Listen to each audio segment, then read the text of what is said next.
نور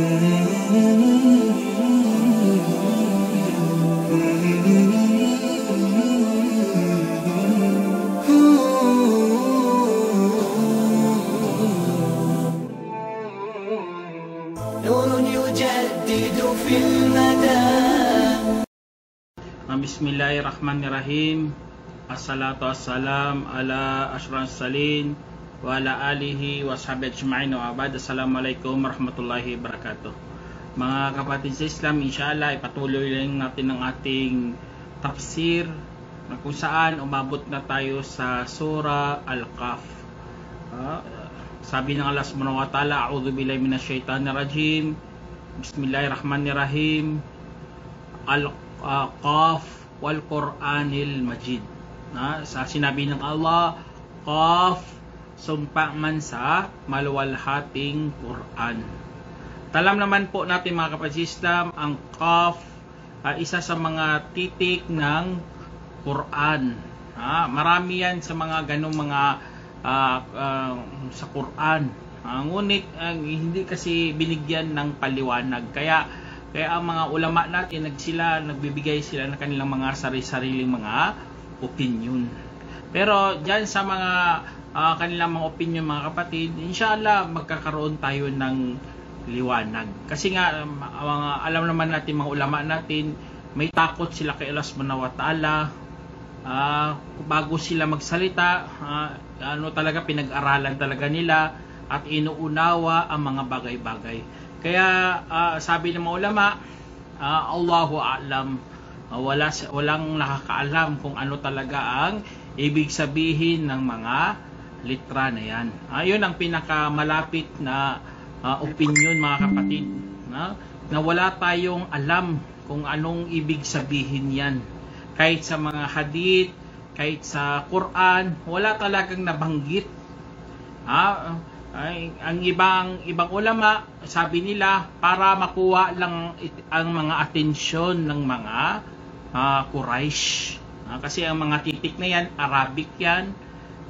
Alam nyo yan, Arabo kayo. Kaya pakinggan nyo ang Quran. Kaya yun ang isa sa mga opinion ng ating mga ulama, para makuha ang atensyon ng mga Arabo, mga Quraysh. Alam naman natin mga Quraysh, sila pinagyayabang talaga nilang kanilang antas sa sa Arabic, sa wikang Arabo na nakaabot sila sa antas kung saan hindi maabot-abot ng ibang mga tao. Kaya ang sura na ito mga kapatid, ang Qaf, ay Makkiya po ito. Ibig sabihin, ibinaba doon sa Makkah, sa panahon kung saan si Prophet Muhammad Salam ay nagbibigay siya ng da'wa sa mga hindi pa Muslim. Kaya ito isa sa mga natin mga kapatid. Kaya ang Suratul Kahf, nabanggit talaga ng Allah subhanahu wa ta'ala, sumpa, kadugtong doon, sumpa man sa maluwalhating Quran. O ibig sabihin, ang Quranul Majid. Alam naman natin mga kapatid, ng Quran ay isa sa mga pinakadakilang aklat na ipinahayag kay Prophet Muhammad SAW. Pagkus ito ay nagiging pamantayan ng ating buhay. Doon po tayo kumukuha ng kaalaman. Alam naman natin mga kapatid, ng kaalaman sa Islam ay napakamahalaga. Bago natin pasukin ang unawa, dapat kaalaman muna. Para makakuha ka ng matinding kaalaman. Para matuto ka lalo. Yun ang tamang proseso. Kaya ang Quranul Majid, ang maluwalhating Quran mga kapatid, nanumpa talaga si Allah subhanahu wa ta'ala dito. Magkadugtong dito sinabi ng Allah, bal ajibu an ja'ahum mundirum minhum faqala al-kafiruna hadha shay'un ajib. Sinabi ng Allah subhanahu wa ta'ala kadugtong dito, bagkus nagtaka sila nang dumating sa kanila ang isang tagapagbabala na buhat pa mismo sa kanila. Kaya sinabi ng mga mapagtakwil, iyan ang katakatakang bagay. Kaya ito mga gawain tong ng mga hindi Muslim, nagkos ang mga kafir, mga kapatid, yan ang mga nila, katakatakang bagay yan. Kapag kapag isinabuhay mo ng Islam, ginagawa mo na talaga, kahit sa panahon natin mga kapatid, nagtataka sila sa ating pag-uugali, pakikitungo, sa ating pagsamba, bakit nagsasala talaga tayo ng 5 times a day. Ganun na ganun eh. Mga Quraysh, dumating sa kanilang tagapagbabala. Alam naman natin yun, si Prophet Muhammad sallallahu alaihi wasallam yun. Dumating sa kanila, nagulat talaga sila. Buhat pa mismo sa kanila, ibig sabihin hindi anghel, hindi ibang nilalang, bagkos tao na katulad nila. Si Prophet Muhammad sallallahu alaihi wasallam. Kaya ang mga mapagtakwil dito mga kapatid, hindi lang mga Quraysh, bagkos lahat ng mga nagtakwil, katulad ng mga Kristiyano, Hudyo, hanggang sa ngayon nagtataka talaga bakit dumating yan si Prophet Muhammad.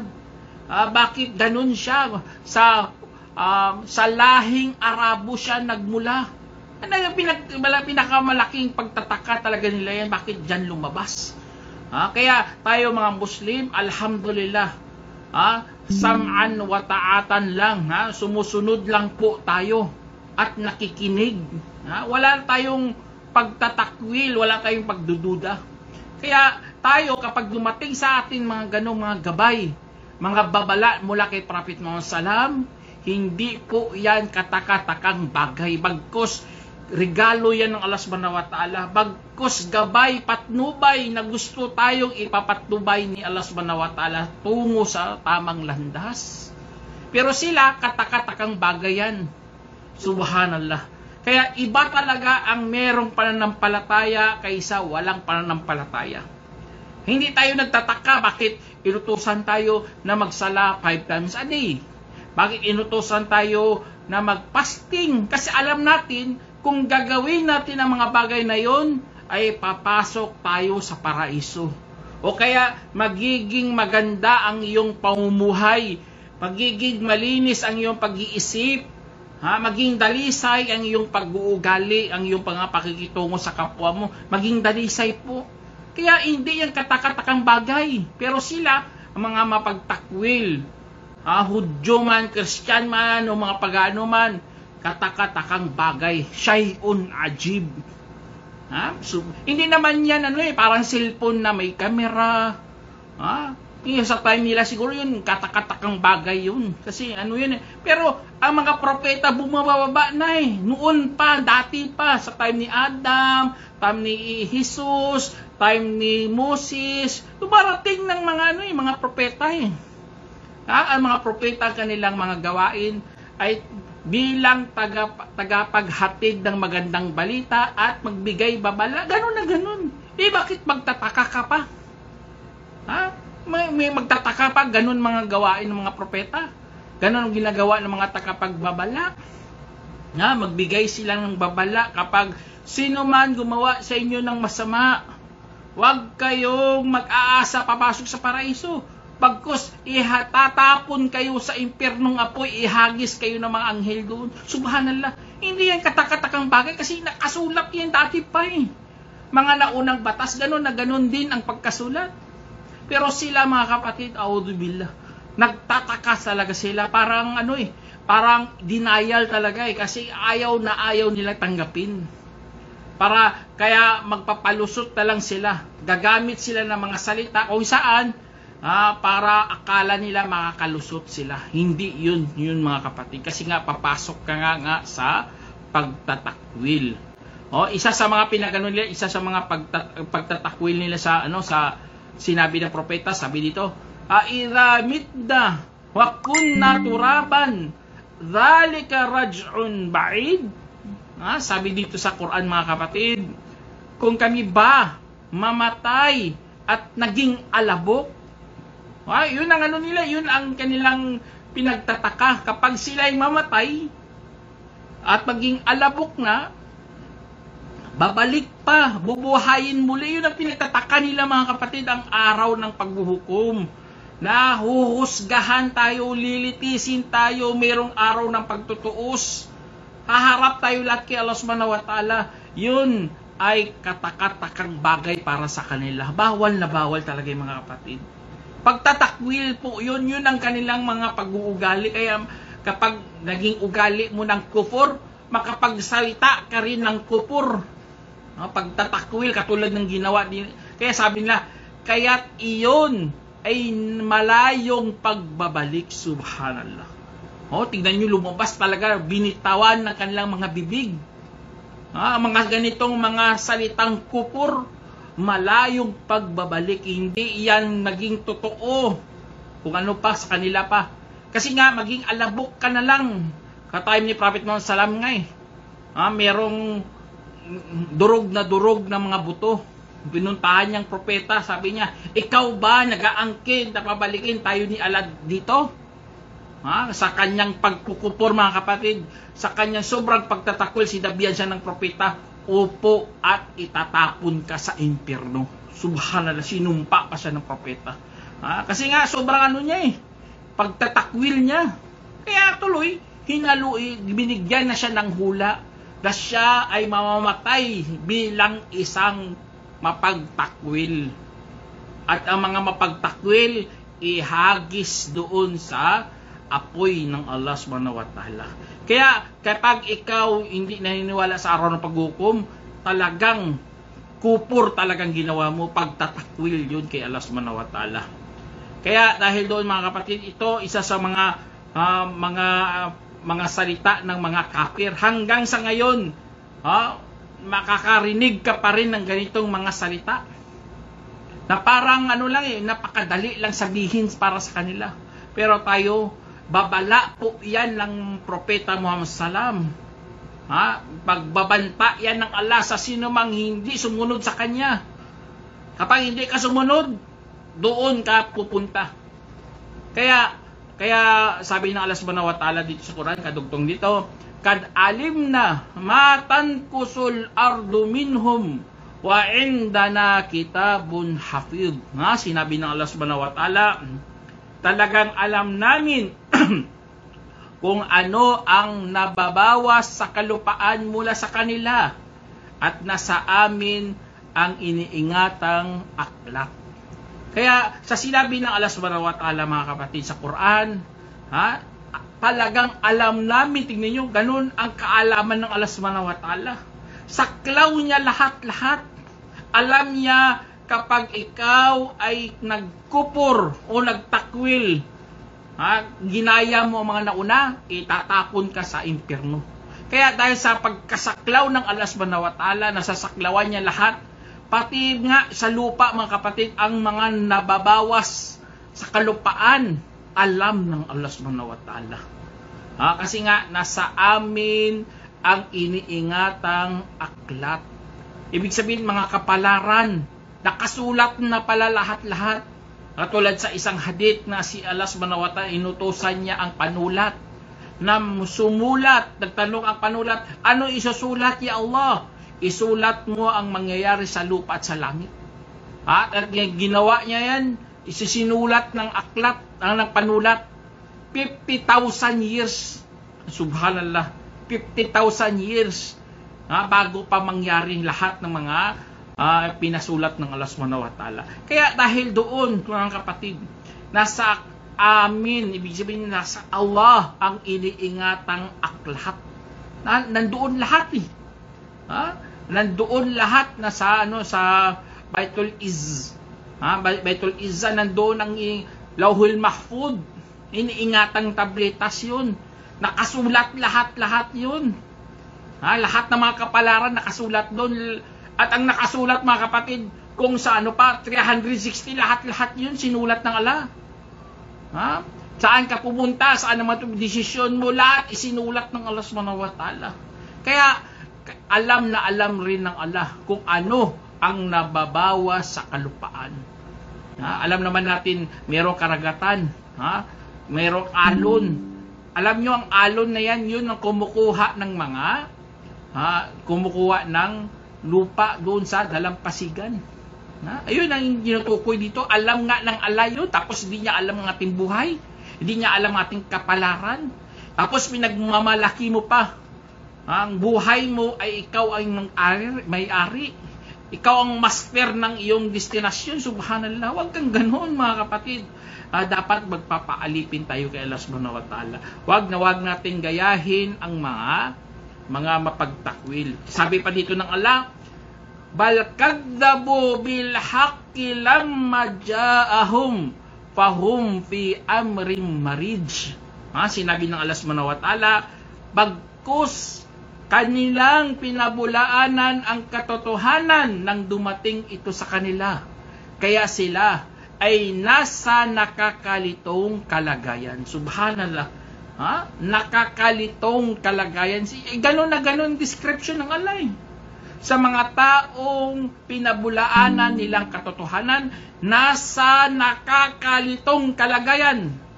Hindi nila alam ano ba talaga, may Diyos pa talaga, may araw paghukom. Nakakalito, tingnan nyo, litong-lito sila, tanungin mo sila, ilan ang Diyos? Sabihin na isa.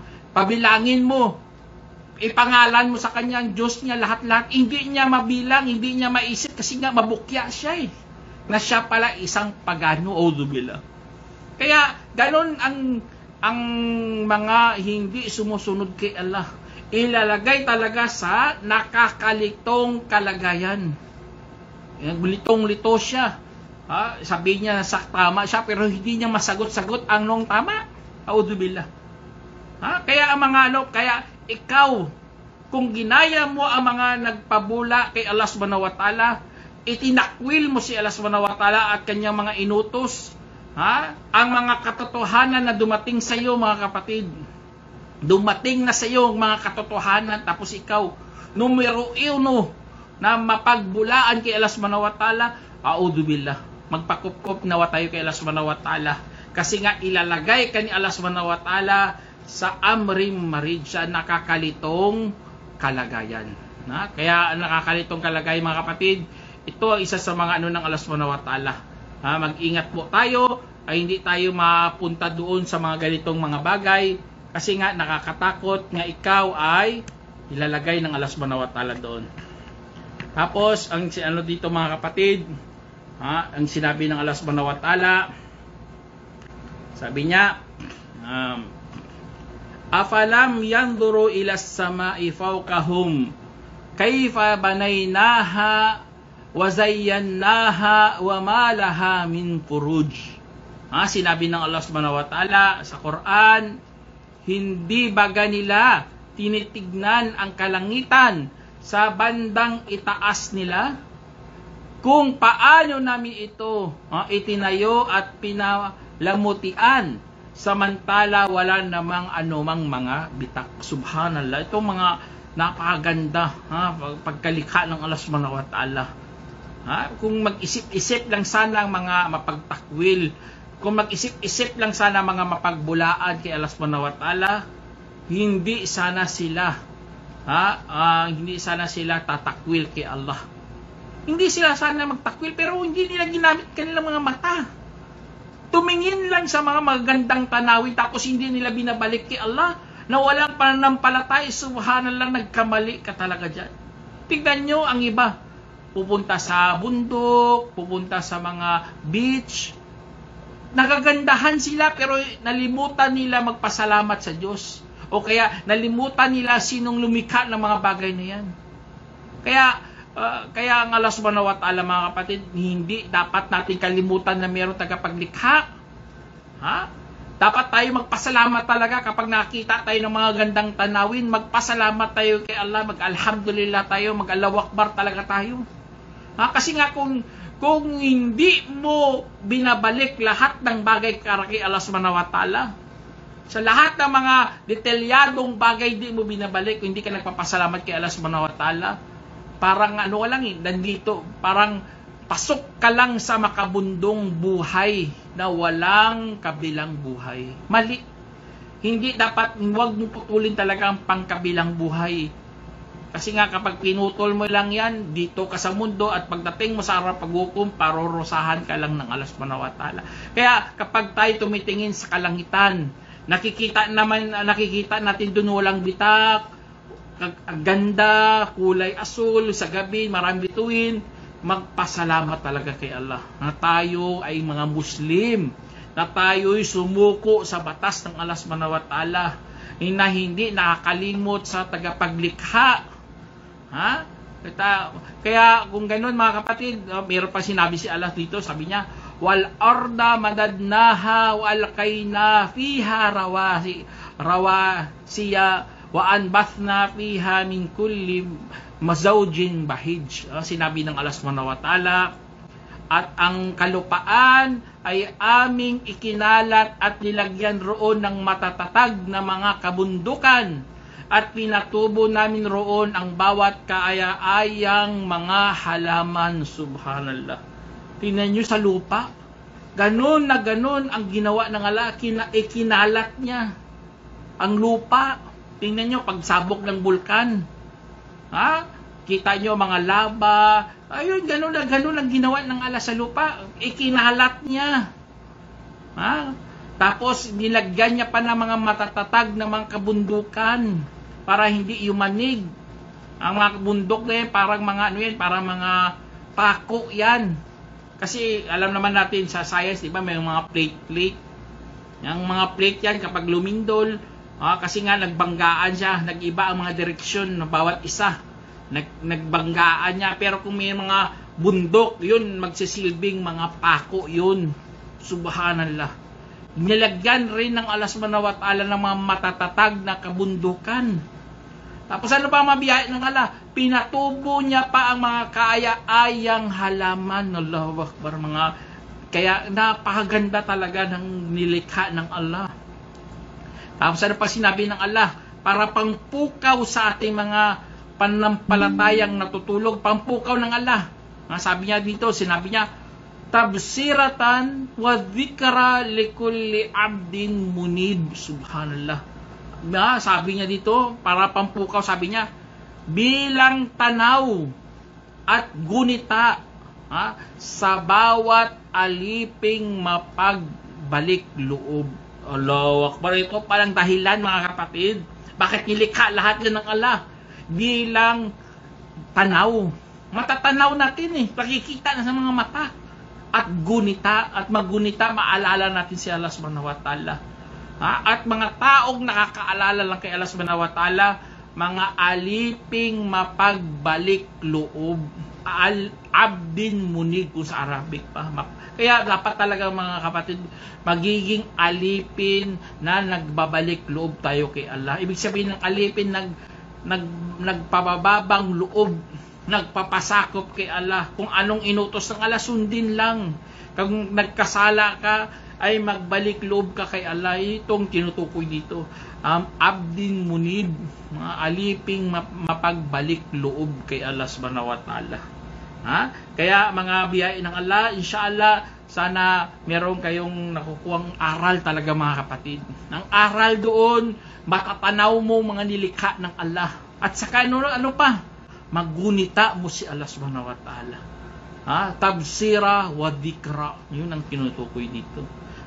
Tapos bilang panghuli mga kapatid, sinabi ng Allah subhanahu wa ta'ala, wa nazzalna minas samai ma'an mubarakan wa ambathna bihi jannati wa habbal hasid.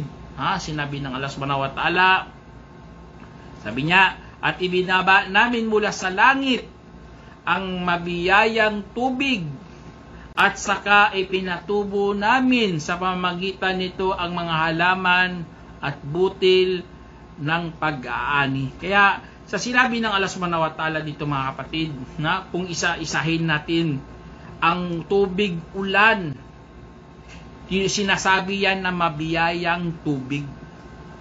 Alam naman natin kahit dito sa disyerto, minsan lang dito nagkakaulan. Ikaw imagine mo, dito sa Saudi walang ulan, ano na lang mangyayari dito? Wala kang makukuwang tubig, kasi ang tubig kapag inilabas yan ay kailangan ibalik yan. Kaya ang biyaya ng Allah subhanahu wa ta'ala, mga kapatid, kung binabalik ng Allah yan tubig, kaya kahit sa disyerto, pinapaulanan pa rin ng Allah subhanahu wa ta'ala. Pero kung walang tubig, walang ulan, ano na lang mangyari? Magiging ano tayo parang maging wasteland lahat to. Walang kabuhay-buhay. Madaling hindi mo kayang mabuhay dito. Kahit magbungkal ka ng lupa, wala kang mahanap na tubig, subhanallah. Kaya ang Allah subhanahu wa ta'ala, binababa niya talaga ang mga mabiyayang tubig. Ang ibig sabihin, tubig ulan.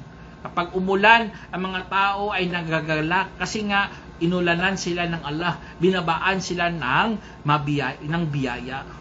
Dahil doon sa ulan ng binaba ng Allah subhanahu wa ta'ala, pinapatubo niya ang mga halaman. Subhanallah, nakita ko nga dito sa disyerto sa Makkah, kung pupunta tayo sa Makkah, bundok kulay brown. Sa time ng tag-ulan, nagiging green ang bundok, subhanallah. Ilang buwan. Akala mo talaga, wala nang tanim na sisibol. Pero kapag nilagyan ng Allah subhanahu wa ta'ala ang tubig, ang mga bundok doon, sumisibol talaga ang mga halaman, subhanallah. Ganun ang pagkalika ng Allah. Meron pa nga isda, subhanallah. Sa disyerto dito sa Saudi, nakita ko sa YouTube, nahukay nilang isda, subhanallah, buhay na buhay. Akala mo patay, buhay na buhay. Kumakano ng tubig na bubuhay. Kaya ganun ang biyaya ng Allah subhanahu wa ta'ala. Tapos ikaw, hindi mo pa mapasalamatan si Allah. Nalilimutan mo pang Diyos mo. Hindi ka pa magsala. Hindi ka man lang mabanggit ng alhamdulillah, astagfirullah. Tatakwil ka pa talaga sa Diyos. Itong napakalupit sa lahat, tatakwil. Alam naman natin, dalawang kasalanan ay hindi kayang patawarin ng Allah. Ang Shirkul Akbar at ang Kufur Akbar. Ang iba kasi nalimutan nila yung Kufur Akbar. Ang naalala lang nila, Shirkul Akbar. Ayun lang kasalanan, hindi kaya patawarin ng Allah. Ang Kufur Akbar, hindi. Wala rin yung kapatawaran sa Diyos yan. Kasi nga, bakit mo tinakwil ang batas mismo ng Allah? Itatakwil mo, kung pwede pa, patamad-tamad ka pa, okay pa yun, patamad-tamad ka, pero naniniwala ka, batas yan ng Diyos. Pero hindi, ginawa mo, tinakwil mo, hindi mo tinanggap. Pagtatakwil yan, at malaking pagtatakwil, mga kapatid, walang kapatawaran yan sa Diyos, maliban na lang pagbabalik loob. Kaya dahil dito, mga kapatid, pinatubo ng Allah mga butil ng pag-aani, mga halaman. Inshallah, sana meron kang napulutang aral, mga kapatid. Hanggang dito na lang. Assalamualaikum warahmatullahi wabarakatuh.